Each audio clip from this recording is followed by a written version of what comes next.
최근 일본에서는 잃어버린 30년은 시작에 불과하다는 예측이 나오고 있습니다. 끝없이 추락하는 엔화는 물론이고 전반적인 국가 성장 동력이 사라지고 있기 때문인데요. 극심한 사회 불안 속에서 관찰되는 현상이 있습니다. 주로 10대와 20대의 젊은 일본 여성들에게 발생하고 있는 이 현상, 정말 심각한 상황이라고 합니다. 파파카츠라는 단어를 들어보신 적 있으신가요? 한국어로 번역하자면 아빠 활동인 이 단어는 최근 일본 젊은 세대의 바닥을 극명하게 보여줍니다. 파파카츠는 경제적으로 여유 있는 남성이 10대에서 20대의 젊은 여성과 데이트 등을 하며 그 대가로 경제적 지원을 하는 것을 뜻하는데요. 과거 원조 교제와 다른 점은 부적절한 성적 관계는 맺지 않는다는 점이라고 합니다. 이 현상은 2018년도에 처음으로 등장했지만 코로나19 팬데믹 기간 동안 한층 심화되었습니다. 이들을 전문적으로 연결해주는 웹사이트와 앱마저 일본에서는 대인기라고 하는데요. 여기서부터 아리송하게 느껴집니다. 선뜻 이해가 되지 않아 내용을 좀 더 살펴봤습니다. 아사히 신문과 인터뷰한 20대 일본인 여성 히카리 씨. 그녀는 코로나 사태로 채용이 취소돼 파파카츠에 나섰다고 고백했습니다. 2년 전 코로나가 막 번지기 시작하던 시기 취업이 확정돼 출근을 앞두고 있었지만 출근일로부터 한 달 전에 해외여행을 했다는 이유로 일방적으로 채용이 취소됐다고 하는데요. 팬데믹이 겹치면서 다른 직장을 구할 수가 없었다고 합니다.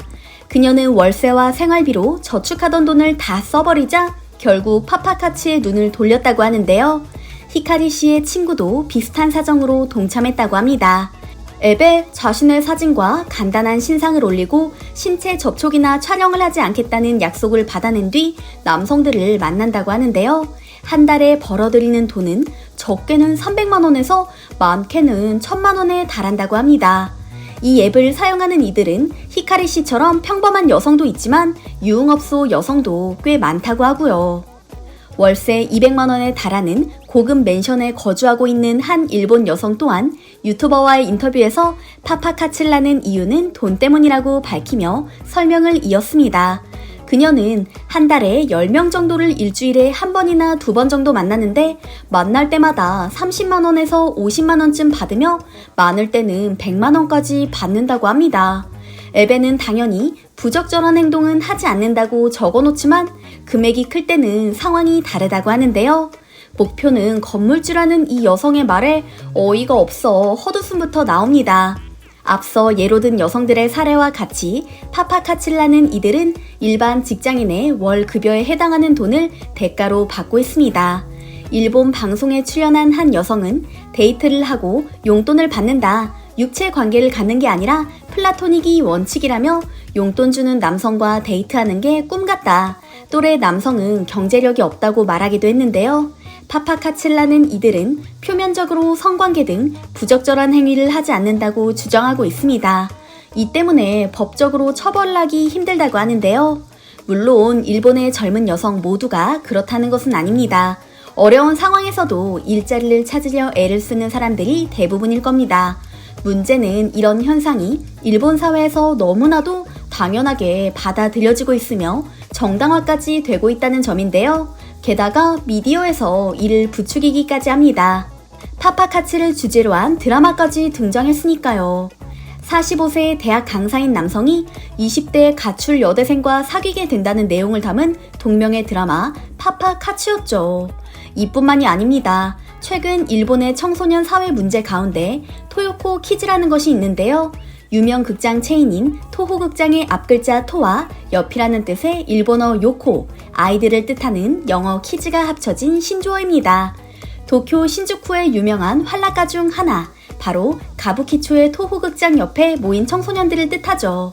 약 3년 전부터 사회 문제로 떠오른 토요코 키즈는 주로 검은색의 옷을 입고 통굽 부츠를 신고 있으며 캐리어를 끌고 다니는데요. 캐리어를 끌고 다닌다는 설명에서 눈치채셨겠지만 대부분 가출 청소년들입니다. 이곳에 매일 모이는 학생들만 해도 무려 100여 명. 학교도 가지 않고 이들을 찾는 부모도 없습니다. 10대에 불과한 아이들이 캐리어에 생활용품을 넣어 끌고 다니며 노숙 생활을 하는 것이죠. 이 거리에서 가장 많이 목격되는 건 토요코 키즈 외에도 이들에게 말을 거는 성인 남성들입니다. 파파카츠, 그러니까 원조 교제를 원하는 이들인 거죠. 한 번 만나는데 10만원에서 20만원을 줄 수 있냐는 말을 거리낌 없이 뱉고 다니는 남성들을 흔하게 볼 수 있다고 하는데요. 이 때문에 피해를 보는 여성들도 해마다 늘어나고 있습니다. 단순 만남뿐만 아니라 학대와 영상물 제작까지 이어지고 있기 때문이죠. 그렇다면 한국은 어떨까요? IMF나 리먼 브러더스 사태 등 굵직한 사회 경제적 이슈가 발생할 때 가장 피해를 보는 계층이 바로 청년들입니다. 신규 직원 충원이 급감해 취업 기회가 크게 줄기 때문이죠. 팬데믹 기간 한국 또한 청년 실업과 취업 등의 문제가 심각해졌습니다. 그런데 눈에 띄는 조사 결과가 보입니다. 바로 청년들의 창업 지표입니다. 2018년, 2019년 각각 44만여 개였던 청년 창업 기업 수는 2020년 49만여 개로 코로나 이전보다 10% 이상 증가했습니다. 30대는 물론 30세 미만 청년들의 창업도 많이 증가했죠.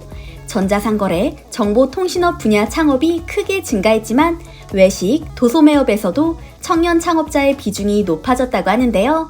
당연히 해당 통계 수치에는 명암이 존재합니다. 취업을 할 수 없게 되자 창업으로 눈을 돌린 것일 수도 있으니까요. 그래도 포기하지 않고 경제적 독립을 하려는 한국 청년들이 정말 대단하다는 생각이 드는데요.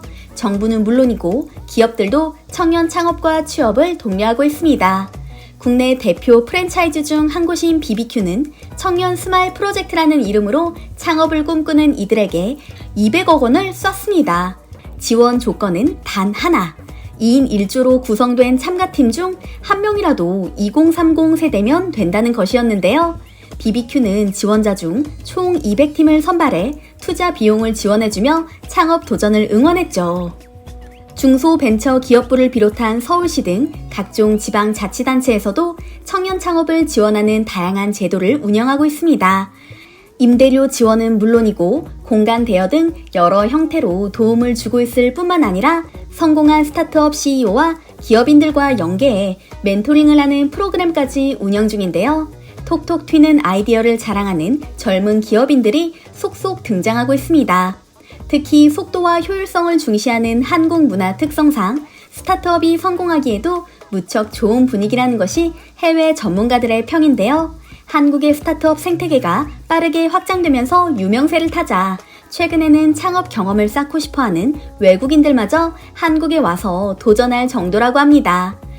정부의 지원 프로그램과 창업 진흥 프로그램으로 따지면 실리콘밸리보다 더 좋은 곳이 한국이라 생각한다는 외국인 스타트업 대표의 발언도 찾을 수 있었고요. 한국 전쟁 후 폐허가 된 땅에서 지금의 대한민국을 세운 우리 부모님들 세대처럼 지금 2030 세대 또한 어려운 상황에서 최선을 다해 대한민국의 발전을 이룩하고 있는 것 같습니다. 앞으로도 대한민국이 젊은 세대들이 꿈을 훨훨 펼칠 수 있는 나라가 되길 바라며 오늘 이야기 여기서 마치겠습니다.